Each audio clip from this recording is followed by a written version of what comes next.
Can you push this button? Oh, yeah. No, that should be muted. Yeah. Yeah, it's, But that should be. no, I had this turned on.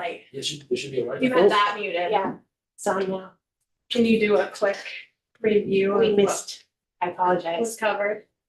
Since 1 o'clock. Since he started. I can do that really quick. Just really quick. Thank you very much. It was Emily that saved the day. Thank Can you you. hear us, Emily? You're Emily. You know, thank Oh, you guys. There she is. Thank you for telling us that. So real quick, I'm gonna try to recap 15 minutes in 2 minutes. Charlie Baker from Chittenden County Regional Planning Commission here on behalf of all the RPCs in the state. The RPCs have separate responsibilities from the Land Use Review Board. All the RPCs are on track to submit our regional plans by the end of the calendar year. This is kind of the staggered schedule of when we're doing the first submission to the Land Use Review Board, the pre-application submission. And after the Land Use Review Board reviews the regional plans, that provides state designation for those towns. And if the town opts in, they get a partial Act 250 Tier 1B exemption. And then this is how the land use areas line up with the designations and the potential exemptions.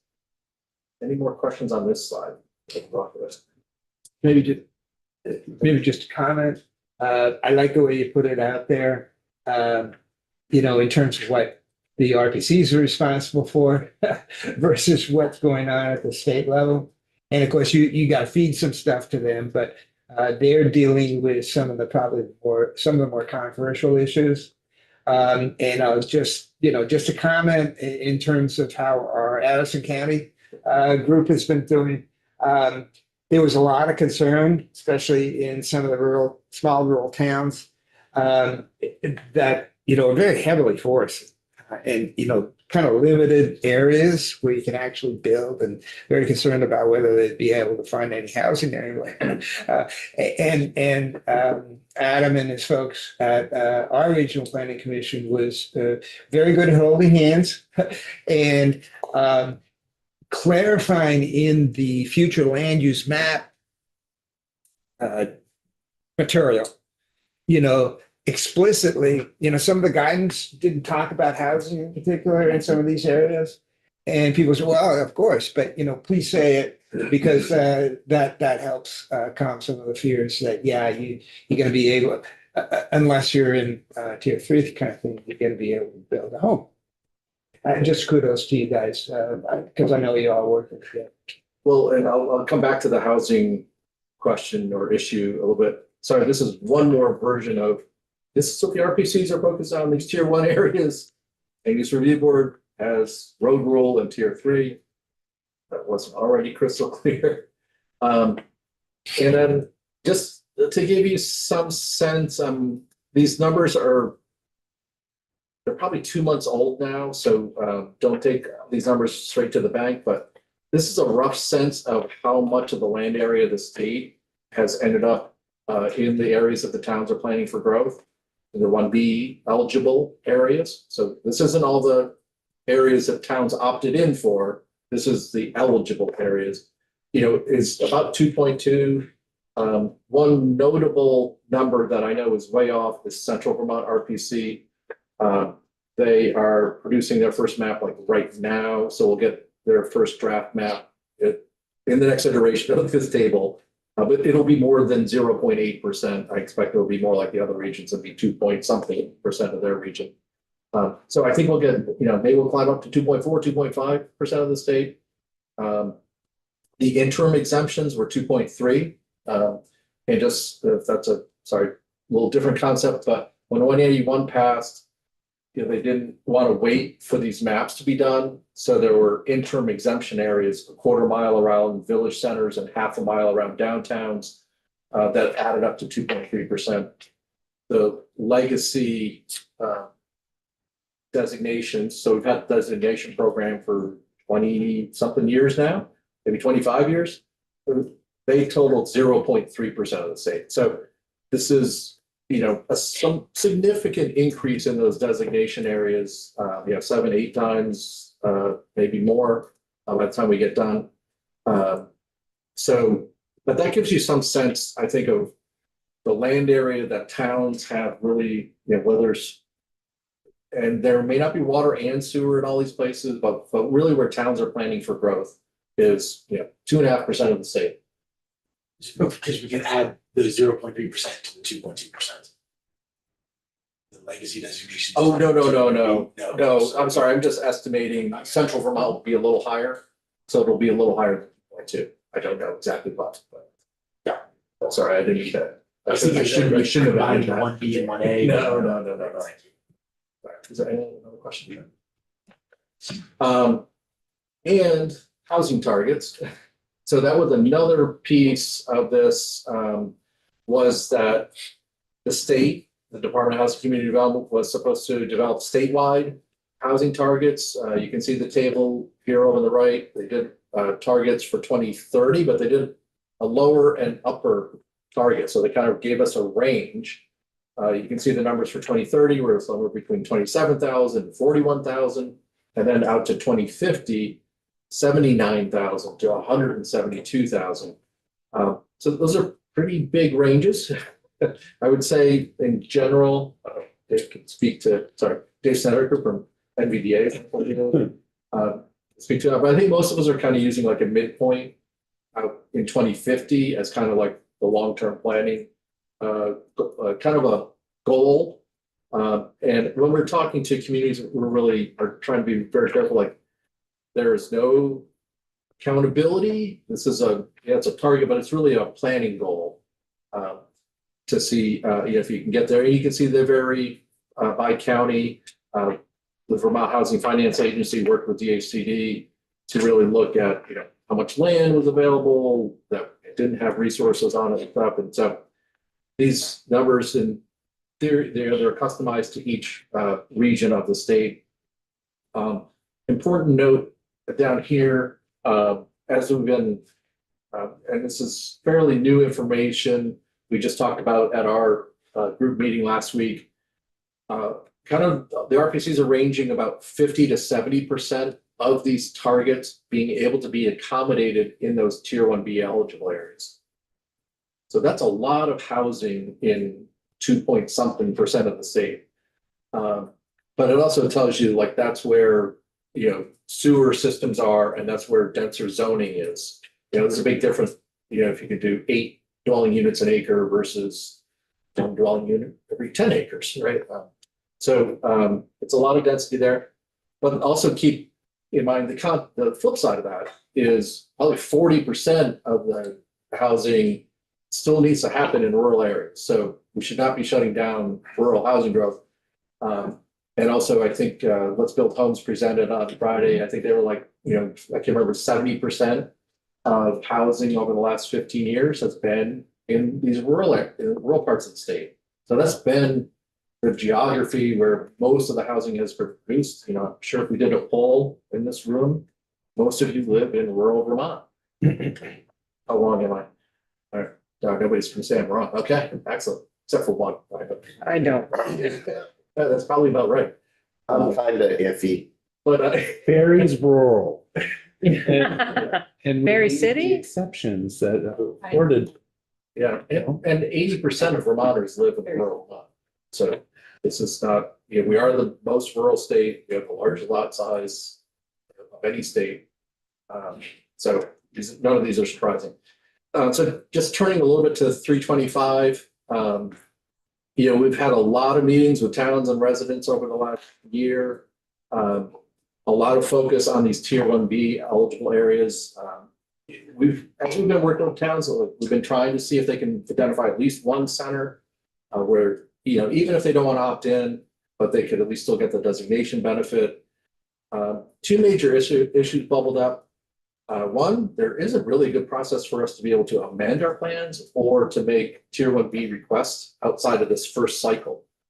And then secondly, when we really started digging into statute and working with the LURB and other partners, there was a lot of definitional content in multiple sections of statute, which was really painful for our staff. And actually, there was like a period where we didn't realize there was some other language that we need to look at too. We're like, oh, that language is slightly different than the language over here.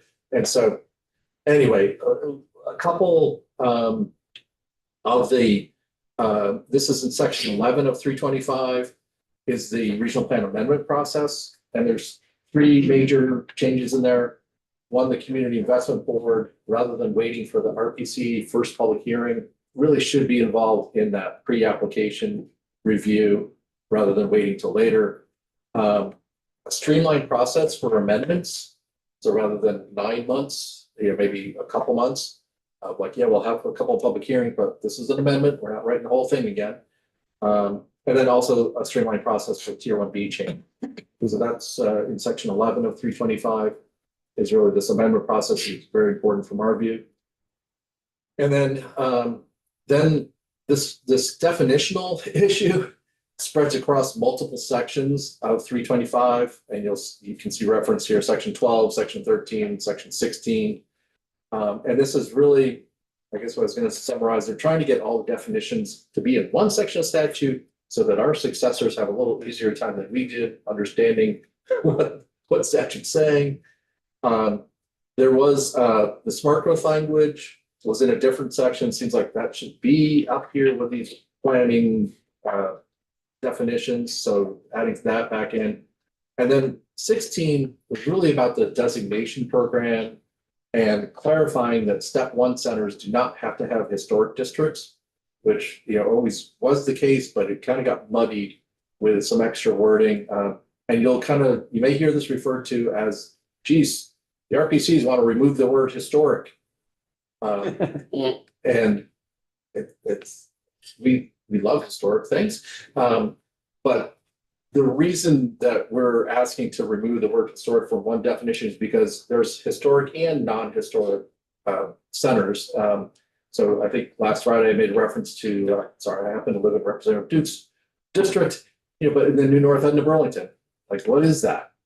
Like, it's a dense community, but it ain't historic. Prehistoric bagel. Yeah, maybe it's getting there. Yeah. And there's other communities, I think heard about Brookfield, where they're trying to move their center out of their historic center that is flooded to a new center around the school. So we are looking and our towns are looking to, maybe have some centers where there aren't centers right now. So they're not historic, but they're addressing flooding issues or other issues. So just so you have some context when you hear that concern raised, that's why we felt like it was really important to be clear, like that this, particularly the step 1 centers, do not have to be historic. And then this last slide is really just articulating some support for what else came out of 325, which was extensions on implementing the road rule, or delays, maybe it's a better way to put it, delay on implementing or extending the interim exemptions, extending tier 3 rulemaking. Johnny's making sure it's documented now. Thank you. No, I just appreciate the fact that you're using our zoning map as your backdrop. Oh, there it is. That is true. Yeah. I knew you were gonna be here. Yeah. Also, 325 also is removing one barrier for towns applying to 1A. So previously the law kind of indicated that if you wanted 1A, you were going to have to take out all the Act 250 permit conditions that existed in your town, like right away. Instead, a more thoughtful way is like when that property comes in, then that you review it and you take on or decide which Act 250 conditions are still relevant and pull them into the municipal permit. So you'll have a smoother transition from Act 250 to municipal permit. And then there's a study for DHCD to look at the impacts of discretionary reviews at the municipal level. What does that last one mean? Municipal discretionary. So I think this is coming. Well, some of our towns have done form-based codes. Have you heard about this term? But in essence, I think it is trying to make the zoning more objective, and so that a property owner can really understand and know when they've complied or not, as opposed to a lot of the reviews that happen now under traditional zoning have some element of discretion, like, is it consistent with the character of the area? That's biggie. Yeah. And so that's, I think that was the question that was I got it. Being discussed. I understand. That was all I got. That- Happy that's to a- take any more that's a good questions start. but that's kind of the latest on what's happening with, from our view of what's going on with 181 and 325. Questions for Trevor? I thought we may have heard from the League of Cities and Towns earlier today was that not all of the interim exemptions were included in that extension, or do they have varying dates, or were they? So the priority housing projects maybe are not. Yeah, the priority housing projects, that was that she thought that they had not been included in the language. I am uncertain of that. So the priority housing projects were delayed to 2028. Oh, they came at different times. Yeah, and the rest is delayed to 2030. Yeah, okay, And that's, that's 23, yeah, there were a couple different dates in there, and I think the same thing. I think the road rule was delayed till 2030, and tier 3 rulemaking might have been, or mapping might have been delayed to 28. So there are a couple different dates in 325. And sorry, I'm not total expert on that.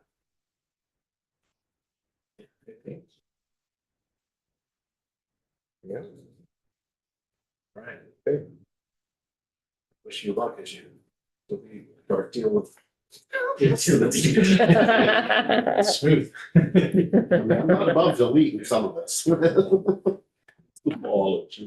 Yeah, but thank you.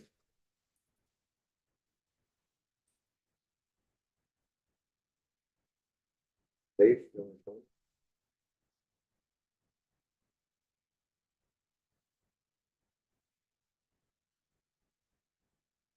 Thank you.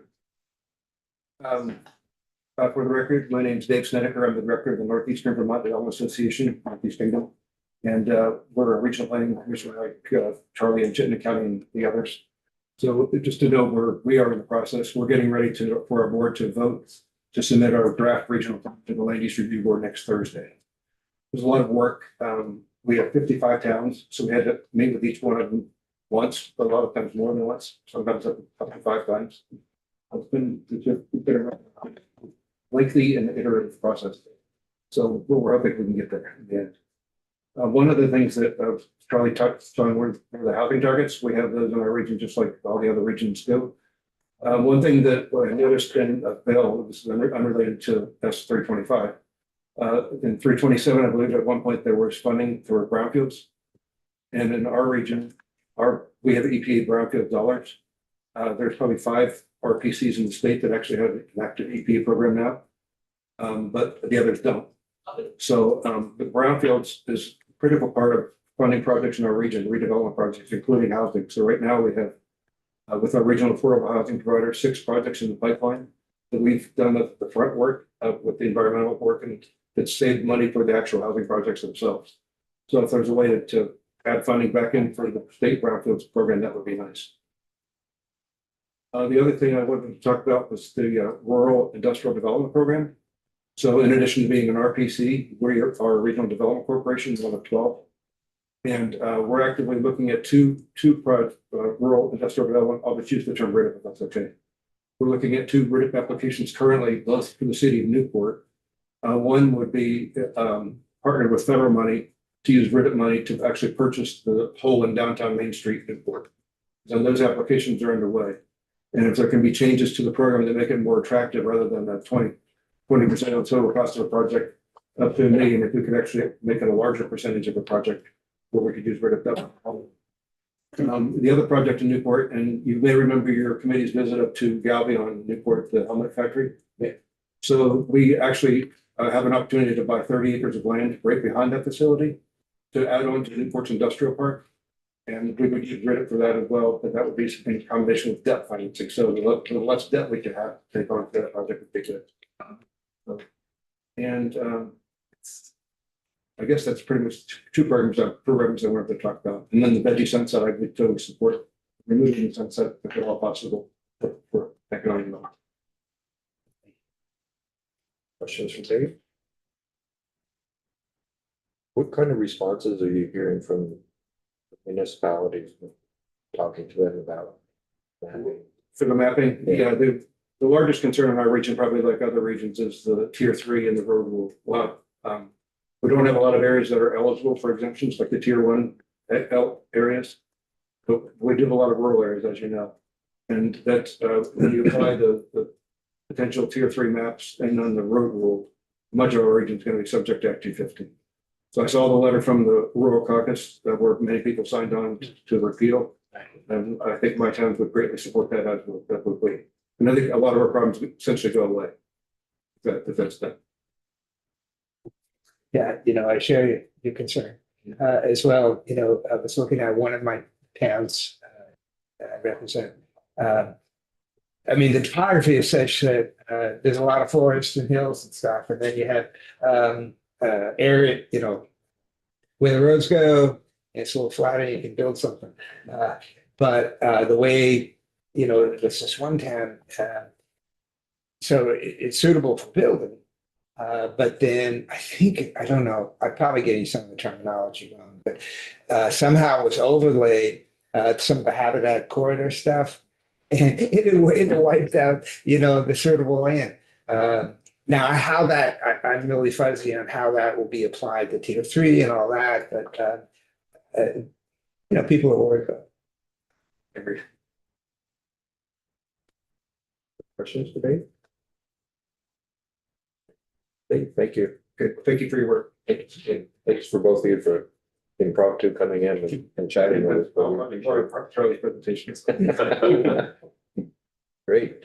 So committee, I think that's it for today. So next week, check the agenda.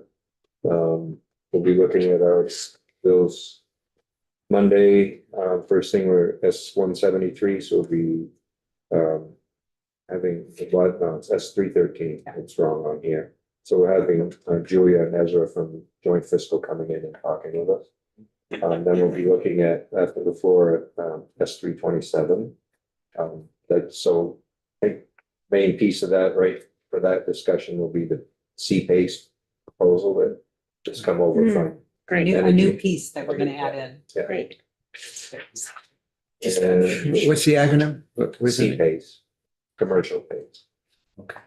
And a piece that we're adding in. Yeah, They've been taking testimony. they took testimony, they did a straw poll yesterday, it came out 801, I think, It's just the we is who. energy and digital We're taking- infrastructure. We're taking on, putting in this. So it went over there, but a lot of it has to do with us because it's financing. And it's a great place to drop it into 327. Okay, I was misunderstanding what the. Yeah. Okay. And Wednesday, we're looking at S-313. Probably all morning. The afternoon, we have the floor, then we have caucus of the whole on the education bill. And Thursday, I think we have tourism day, 9 to 10 in room 11. Then we'll be looking at S-198. We're gonna see if we can't move that. And S-173 to see if we're getting closer, if we can move that. And see where we are with 327. Then Friday, I think in the afternoon we'll be with 13 as well. So I think all of these bills are getting close for us to move. We want to get the ones that we need to get to other committees out quick so that they can deal with it, but I want to make sure that we still have some work to do for the end sessions. Done. Logistically, right now, if anybody's interested in maybe providing testimony on any what we'll be taking up next week, who should they reach out to for a committee assistant? Do we have us? Jonathan, Jonathan's. Yeah. Great. make sure that Edie and I are copied on that, so we Okay, thanks. have an idea. Yeah, okay. Good. Any questions, committee? Great, thank you. We're done.